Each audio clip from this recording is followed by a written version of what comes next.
I'm going to make the walls of a material that is bad at conduction, Right? bad at convection, and bad at radiation. I got a heat prison. That's what I got. I believe what we have here is a failure to radiate.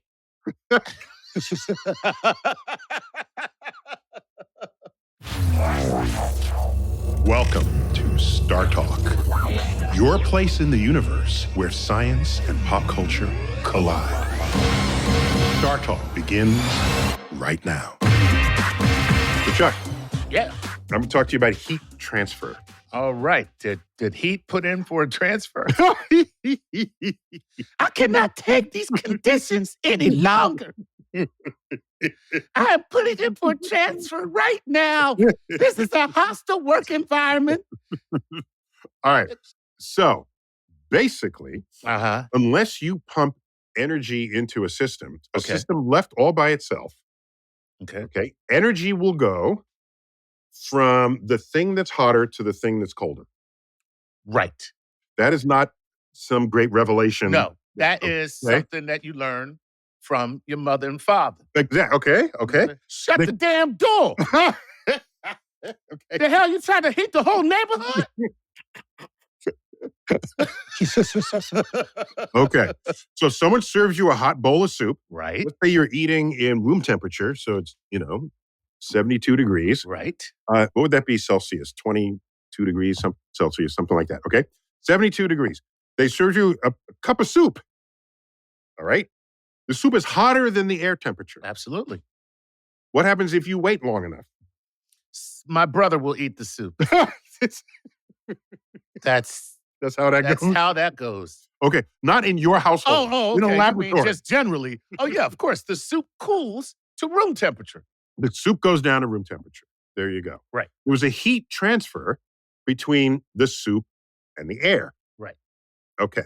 Now, the air, it takes a lot of heat to heat all the air in your room. Right. So it's not like the soup turned the 72 degrees into a 90-degree room. Right. All right. But that energy is in the room, and it did make some tiny difference in the overall temperature of the room. Right. Okay. So now we bring out some ice cream. Most freezers go to 0 degrees Fahrenheit. Right. You bring out the ice. It's hard to scoop at that temperature, but fine. Here's a bowl of ice cream at 0 degrees. Okay. If you go away and come back and we're not at your house. I was going to say, that's not a smart move. Leaving ice cream out? Eventually, what happens? If you have a bowl of ice cream at 0 degrees and you sit it on the counter, it's going to go to room temperature. It's going to go to room temperature. So, and it's going to melt first and then go to room temperature. And so in the first case with the soup, heat energy went from the soup to the air. Right. In the case of the ice cream, it went from the air to the ice cream. To the ice cream, okay? So the heat's going to go wherever it's most needed, okay? Right. All right. Now, how do you prevent that from happening? Okay? You eat the ice cream very quickly. Okay.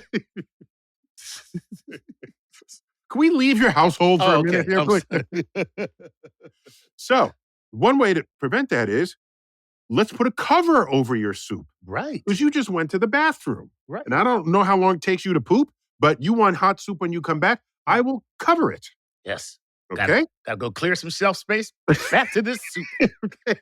So if you cover it, the hot air immediately above the soup does not rise up. Right. Pulling heat out of the soup. It stays there. Okay? Now, what happens? That hot air gets the lid hot. Right. Okay? But there's a time delay there. Right. And by the way, if it gets the lid hot, then the lid will make the air hot. Yes. Right. But it'll do that via conduction. Okay? Conduction is one way that heat transfers. A molecule touches another molecule, and it says, there you go. There's some energy. There you go. Okay. You got it? Got it. Okay. Conduction is the least efficient means of energy transfer. Right. Okay? Least efficient. So an example of this is you have a fireplace poker You put one end in the fireplace. Let's say it's a yard long or something, a meter long, and you just sit there. Eventually, your handle will get hot. At some point. At some point. Right. But it's got to work its way, molecule by molecule. All the way up the poker. Up the poker. And the molecules vibrate, sends the vibration to the next one, to the next one, to the next one. And eventually, your handle will get warm. Right. Eventually. Okay. So that's conduction. So it delays it for several reasons. It traps the air, and now the lid can only just transfer heat to the air molecules that touch it. Whereas without the lid, the entire pocket of air sitting above your soup rises up. Right.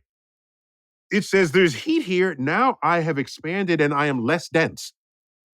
And if you are air that's less dense, you do what? You rise. So that's why heated air rises. Right. So it rises. Does it leave a vacuum there? No. What happens? It pulls air behind it. And this is air that's not as hot as the air that just went up. Exactly. Okay. This is all the cooler air, the 72-degree air, because this air right above the soup is close to the temperature of the soup. So it rises, cold air comes in, it gets heated, and this cycles, and that's called convection. And it's so funny. I used to have a home show on HGTV, and that was the first air conditioning, what you just described. They would put gas flames in a cupola, and then they would turn them on. It would heat the air at the top of the house in the cupola. It would go out into the atmosphere and pull all the other air up behind it. And that was the first air conditioning. But you couldn't just put a fan in the window? See, you got to burn fossil fuels to get cool? What the hell's wrong with these people? All right. So conduction is slow. Convection is fast. Right. Okay. You know what's even faster? Than convection? Yes. Radiation. Nice. Okay. I don't mean radiation, nuclear, just radiation. Not Hulk light. radiation. Right. Just light. Just light. Okay. So radiation is faster. So how does that work? The fact that the bowl is hot. Right. If you pull out an infrared camera, shut out the lights, what would the bowl look like? Oh, it'd be red and glowing. Right. Why would you see it in the infrared? It is sending light energy it is radiating in the infrared to you. Nice. Okay? It is radiating. Now, radiation only goes in straight lines. This is an interesting fact. Okay. Okay? Did not know that. Which is why if you have a fire, fireplace, or I remember in camp, it would be a little cold at night, they'd have a fire. If somebody walks in front of you, right, you're in their heat shadow. Yeah, exactly. You're like, can you please move? I'm trying to get some fire. That's right. You're taking on my fire, bro. Exactly. Yes. So most of the time when people huddle near a flame, it's not because the fire made the air hot, because any air it makes that's hot does what? It rises and rises goes up. It doesn't come out. It doesn't come out of the fireplace to reach you. Right. It goes up. Right. Okay. So the heat you're receiving from a fireplace is radiative. Right. That is photons. In that case, infrared photons of light coming straight to you at the speed of light. Wow. Okay. There it is. These are 3 ways heat moves. Okay. So the sun, deep inside, stars can do any combination of convection and radiation. Okay. They don't do conduction very well. Conduction is more a solid thing. Yeah. Solid to solid. Right. That's really, so that's where you get conduction. Convection and radiation, fluids do this. Right. Okay. So when you say, oh, this thing is boiling over, oh, no, just watch the evolution of this. Ready? Okay, here it is. You have a pot of water. Right. And you want to boil it. Right. Put it on the stove, right. Turn on the flame. Yep. Okay. The water at the bottom begins to heat. Yes. Okay. Hot water is slightly less dense than the cooler water, and it will rise. But you don't actually see this because the water, but eventually, when it gets a little more vibrant, you know what you can try to do? I think I did this with raisins. You can put test particles in the water, okay? Just a few. And you can watch them bob up and down. Right. Okay? Right. And I think I did it with raisins, but I'm trying to remember there's certain particles where you can track this. It goes to the bottom, it gets hot, and rises. This is the fastest way that the water can heat itself because the heated pocket of water. I was going to say, is that a pepperoni hot pocket? The heated pocket of water physically and bodily rises, and new water has to take its place. And that new water comes from a higher level that was not as hot. And that's the very fastest way you can get that to happen.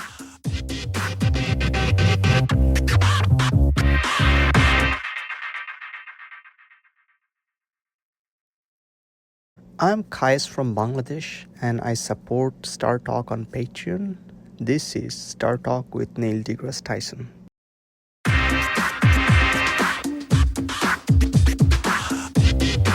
All right, class, tell me the 3 ways heat can transfer.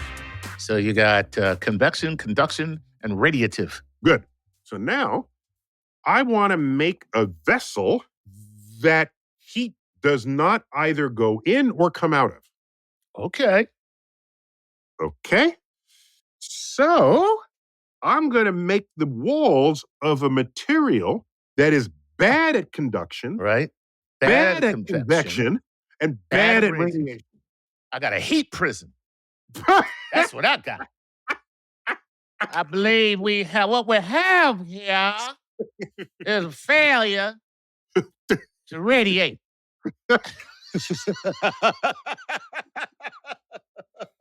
Let the record show that Chuck is repeating a line from Cool Hand Luke. Cool Hand Luke. If I remember correctly. Great movie.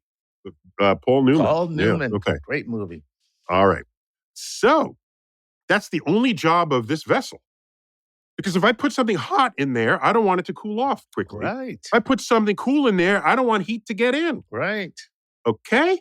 So one way to do that is you have 2 walls.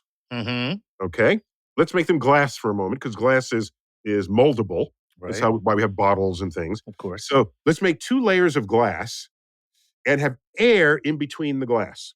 Yeah, I mean, a lot of windows are constructed that way. Yes. A lot of windows are constructed that way. When you have double pane windows and that's an insulating feature of the window. Right. Insulates. Okay. Because insulation is the other word for what I'm trying. You have a better term. Heat prison. Okay. What heat prison material you got for me? So you have air there. So now, if I put something hot inside, it'll make the glass hot. Right. Just by conduction. Okay. It's touching the glass. Right. Now the glass is hot. All right. So now the glass is going to heat the air. Right. But now the air is just going to go up. Right. The air's trapped inside the thing. Where is it taking the heat? I'll tell you where. Physically take the heat anywhere. It's stuck in there just like Andy Dufresne. How many movies? And Andy Dufresne. I believe I was going to meet him at Montenegro. Is that where that was? I don't know what it was. It was some place down in Mexico or whatever. Yeah. Some coast of Mexico. Yeah, meet me there, Andy.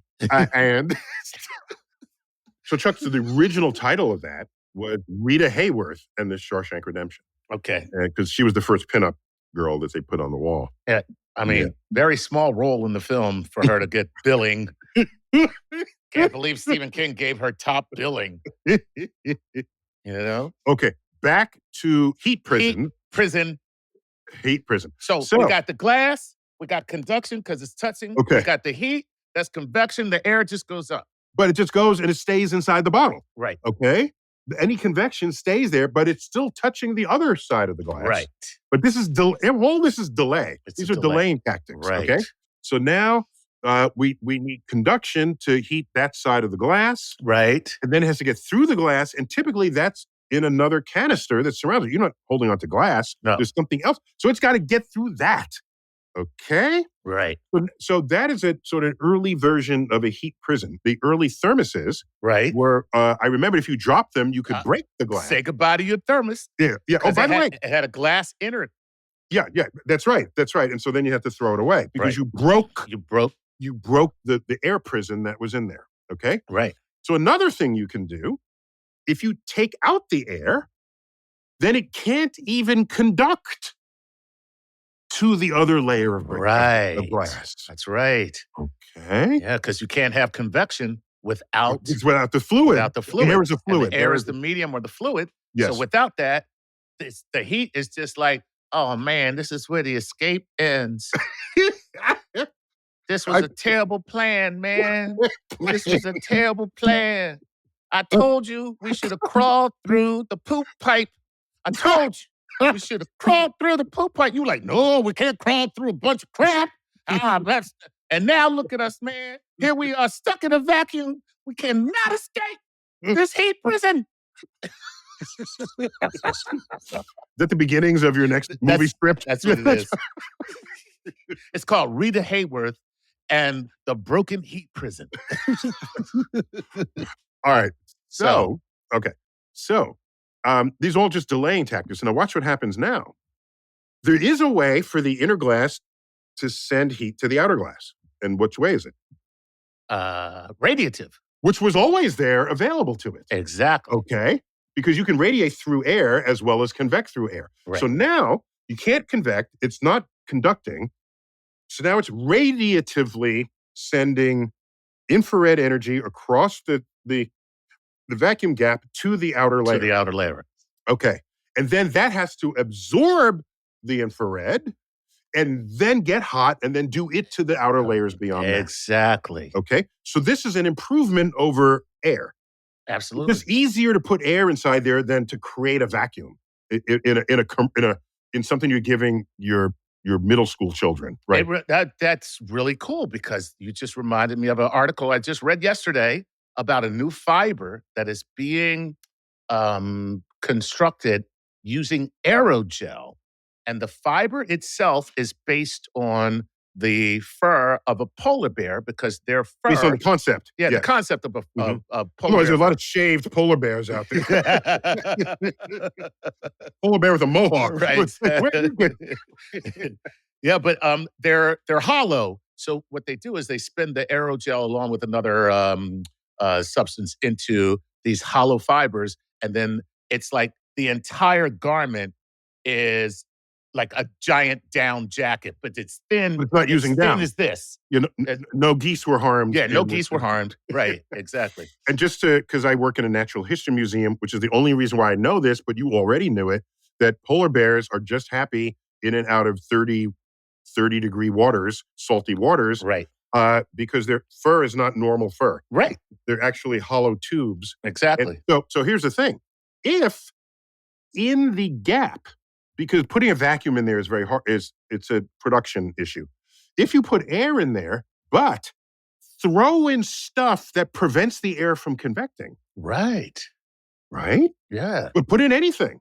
Put pudding. No, that's right. Because it can't be pudding because that itself is like water or something else. Right. So you put something in there that's sort of light and fluffy that prevents the convection. Like 3M. Okay. And that, if something's there, that would also prevent the radiation from going through it. Well, it'll get absorbed by the thing and then it just delays it even further. That's the whole point of these vessels that we're trying to invent. Okay. So the first plan is you put in air. Right. Second plan is you put in something to prevent the air from convecting. Right. Third, take out the air. Fourth, you want to prevent the radiation from going. So what you put in is a radiative barrier. A barrier for right. Nice. Ooh. So now what you have is you put in a substance where the infrared comes out and reflects back. Bound. Ooh. Oh. Now that's a good prison guard right there. That's what I'm talking about. Bust you back in. Right. Okay. So now 3M knows this, okay? If you look at, is it Tyvek? Whatever Tyvek, it is, when they're putting up homes. Yeah. Okay? you look at the material, it's very thin. Very thin. All that matters is that heat can't get through. That's it. And they're shiny on the outside. Nice. Okay? Shiny surfaces reflect not all light, but the light that you're going to care about in your heating of the outside or the inside. Okay? Amazing. So we finally perfected such a vessel, and you know what we call them? What? Thermos. Yes. That's what a thermos is. Well, clearly there's one thermos that's been perfected beyond all others because there's a big craze about this thermos, or they don't call it that. They call it the Stanley Cup or whatever. Anyway. It's a thing with the big handle sticking out? With the big hand. It's a giant, giant cup. Okay. But this lady... Somebody gifted me one of those, and I said, I have never been that thirsty. You know what it is? It's a plot so that you always stop at the convenience store to pee. Right. And then you got to buy something while you go into the bathroom. This is a conspiracy. I'm certain of it. But this lady sees her car caught fire, and then she goes into the semi-charred remains of the car. Wait, I think I've seen this video. Yeah. But I didn't pay close attention to it. I paid some attention, but what's the upshot? She pulls out the cup and she shakes it, and it still has ice in it. She's like, you see? It still has ice in it. Well, okay. All you know is that it was rattling. It could have been marbles. Could have been marbles. I mean, as a scientist, right, it's probably ice, but I'm not going to say it's ice until I've measured. Until I see that it's ice. And measure that it's ice. Okay? Right. And it's not just marbles in there. So just as a scientist, that's how I would do that. So anyway... I remember now that the steering wheel was all burnt out. Yes. The dashboard was all burnt out. Yes. But the cup holder, and every cup holder I've ever seen interact with or thought of is plastic. Always. The cup holder was unharmed by the heat. Right.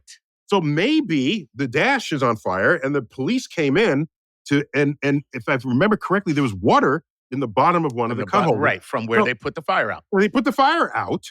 So the fire was out before it reached that particular part of the car. That section of the car. Right. And if it was put out, and if it wasn't hot enough to melt the plastic, it's not doing a damn thing to your big damn cup. Yeah. Your big old damn cup. Yeah. Exactly. With marbles. With marbles. So I had the cup holders themselves been I'm melting. Or even if the cup had been fused to the cup holder. That's what you think that would happen. Right. So hot. Because it's so hot. Right. Okay. Yeah. So that all right, it's fine. Virality in social media does not have to correlate with truth. Right. Yeah, exactly. Yeah. Tell me about it. You think? Yeah.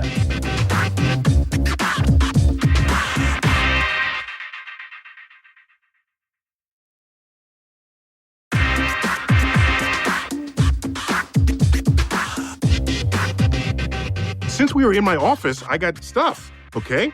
I happen to have aerogel. Nice. Which you just described. It's inside this cube. If you look, there's like a ghost in there. Yes. It's that, It's the ghost in the cube, not the machine. But look at that. The ghost in, let me open this up here. Now you can see in there much better. Yeah. For those who see this on video, it's a very ghost-like substance that has one of the highest insulating properties of any substance ever created. Aerogel are these long polymer molecules with carbon in them. And if they're long and twisted, then the air doesn't know where to go. Right. It's like the ideal way to trap air.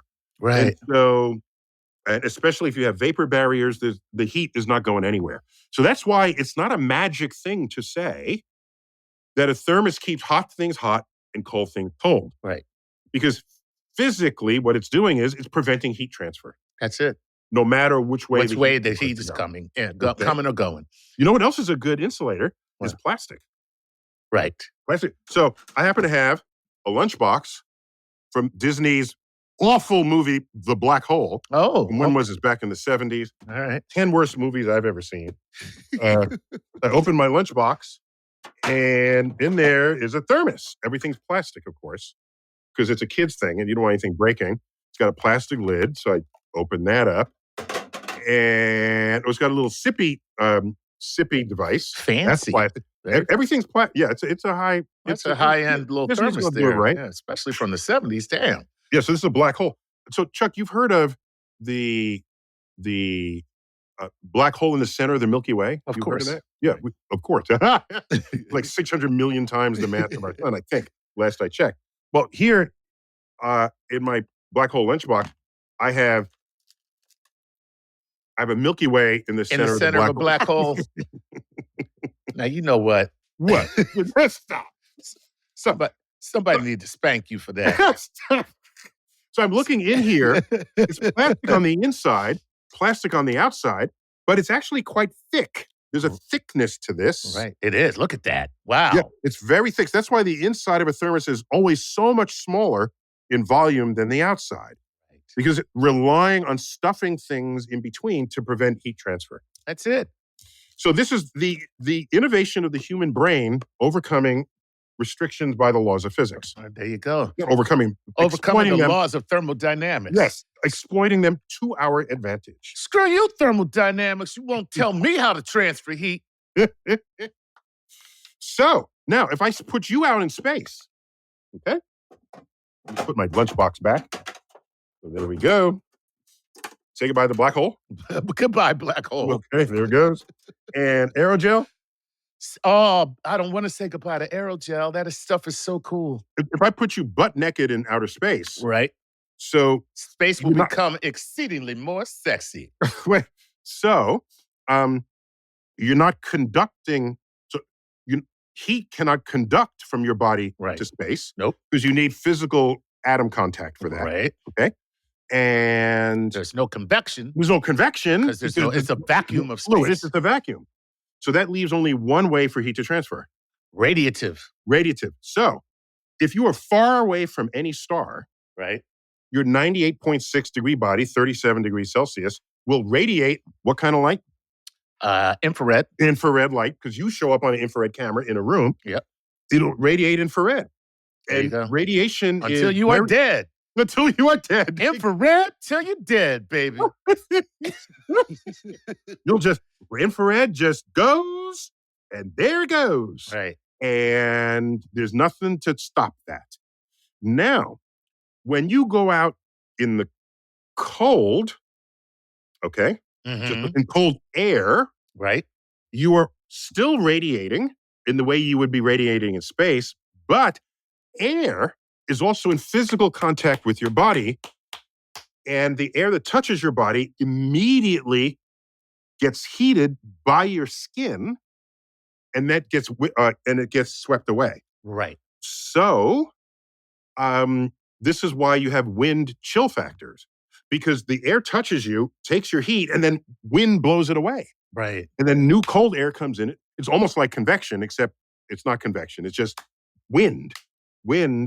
The air sucks out your heat, and fresh air comes in to keep that up. So you will freeze to death much faster under windy conditions than under non-windy conditions. Wow. Now, here's an interesting fact. It was Apollo 13, the ill-fated mission, where the oxygen tank blew, and they had to come back. I think that was it. The oxygen tank, they're on their way back, and they had to conserve everything. Right. Okay? And they couldn't heat the capsule. Otherwise, they'll run out of other resources that they needed to get back to Earth. Okay. All right.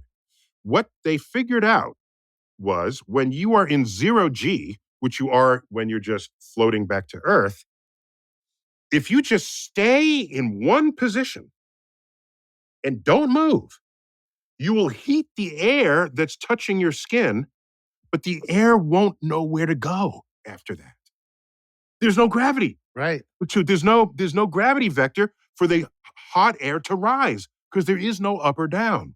So by just staying there, you end up creating a heat suit, a heat blanket of just air around you. And the air itself makes a good insulator. And so that way, it's like you're putting on a coat. Wow. Eagle, this is control. We're not going to be able to heat you guys on the way back. But what we're thinking here is that you just stay perfectly still. It's like, bro, no. Nah, bro.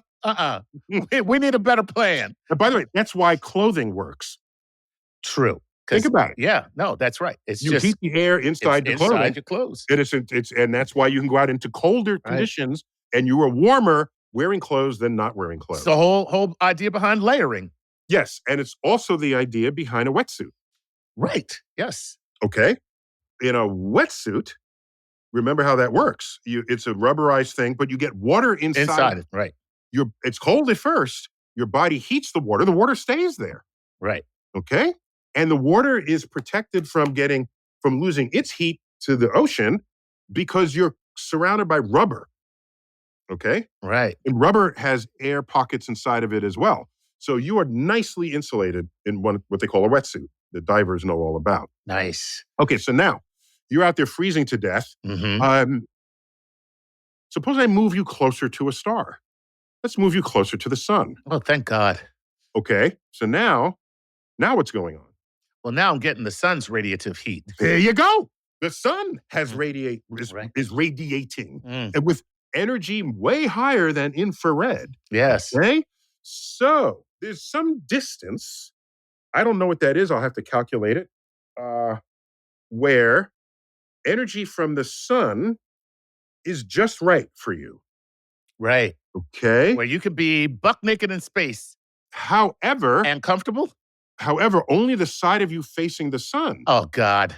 The side of you where the sun don't shine. Right. That's radiating out to the rest of the universe. Oh, So man. half of you is freezing. The other half. So if you have to go on a rotisserie. You're on a rotisserie. And if you don't, you will literally freeze your ass off.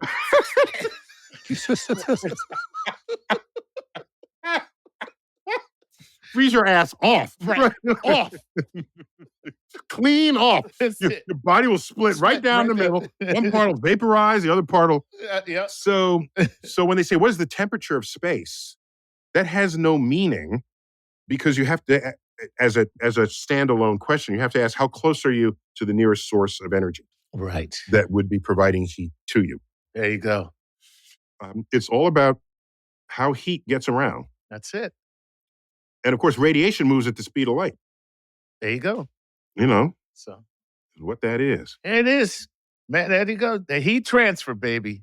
All right, now, one last thing before we land this plane. So, I think we did an explainer on boiling over. Okay. Yeah, on the stove, but everything I just described relates to that. Okay?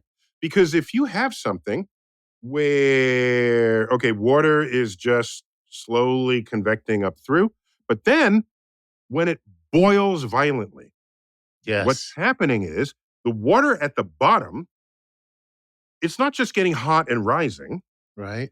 it's turning into bubbles of steam. Right. And a bubble of steam is way less dense than the water. Right. And that steam wants to get the hell out of that pot. This is who I am now, and I got to go. I got to go. I got to go. This is who I am. You cannot keep me here anymore, water. I am now steam. I am now steam. I am now steam. And the steam is trying to get out, and you got oatmeal in the way. So the bubble of steam wants to get the hell out, and it's not gentle like just rising hot, heated water. Right. And the bubble just busts up, and if it's spaghetti, if it's any food that's in the way, Right. it's going to take it with it. And there it goes. And it just boils over, even if you're only half full, for That's example. right. And while it is boiling over, as it comes out, Diana Ross is playing in the background. Okay. I didn't know that boiling had a soundtrack. Oh, it certainly does. And it's, I'm coming out. I want the world to know. Well, I forgot about that song. That's like an 80s disco song. Yeah, it is. Great song. Wow. Yeah, Okay. man. So that's the difference between convecting water Right. and convecting hot bubbles of gas. Nice. Okay. So gasified water we call steam, and that's what's going on when you boil. But we talked about that in another show. But here is the full context connected to the transfer of heat. There you go. Plus, the last time we talked about it, we didn't have nearly this much fun. One more, just while we're talking about boiling over. Okay. When the sun dies, it will become a red giant star. That's right. It'll become so large, it will engulf the orbits of Mercury, Venus, and come up and just kiss the orbit of the Earth. And you might ask, how does the sun get so large? Right. Oh, I'll tell you. Oh, well, the outer parts of the sun, okay, Mhm. as that forms larger and larger molecules, the molecules are less transparent to radiative heat transfer. So Okay? it's pushing. So exactly. So you have what's called radiation pressure Right. on these larger molecules that previously it would just pass right on by. Right. And so the more of these molecules form, the more radiative pressure exists underneath it, and the entire star balloons out rather rapidly given the lifetime of the star. Sun will be around for a billion years. It'll blow up. It'll not blow up explosively. It'll expand just in a matter of hundreds of thousands, at most millions of years. And then life as we know it on Earth would have to have moved to another planet or would be extinct long ago for some other cause. Oh, definitely that. Please. But so I'll give you a pop quiz. Okay, so why does styrofoam make very good ice coolers? Because there's a lot of air in styrofoam. Yeah, but air convects. Oh, that's true. I don't know then. No, because the air is trapped. Oh, it's trapped in the styrofoam. Yeah. So you can change the temperature of the foam and the pocket of air in the foam, but the air's got nowhere to go. Right. So if it's something cold in there, then it's cold. And if there's something warm in there, then it's warm. Right. And so this is why down parkas work. They trap a lot of air.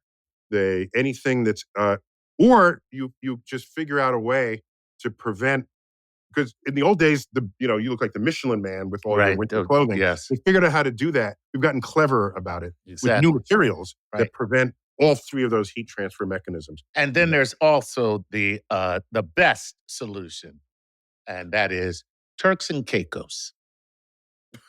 Okay. That's okay. Best solution. Okay. Is that in the instructions on the thermos? Yeah, okay. That's right there. It says, open me in Turks and Caicos. Then you got to worry. All right, we got to go there. All right, Chuck, that's all I got for you. Wow, that is great. That was awesome. That was so much fun. I didn't leave anything out. Listen, we have transferred all of the information about heat transfer to anybody who is watching. And the better thermoses are the ones that simply take the longest for heat to either get in or heat to get out. Right. That's all it is. It's not deep. It's not deeper than that. It's not magic. So stop it with your big stupid cup. Stop it. All right? Let it go. Come back when it's fused to the plastic. Yeah, when it's fused to the plastic, then that's a video we want to see. All right? All right, Chuck, always good to have you, man. Always a pleasure. This has been StarTalk, me just blathering. About this time about heat transfer, more than you ever cared to know. But it all applies to our lives. And whether you can have a cold one waiting for you after your car burns. Neil deGrasse Tyson, your personal astrophysicist. Keep looking up.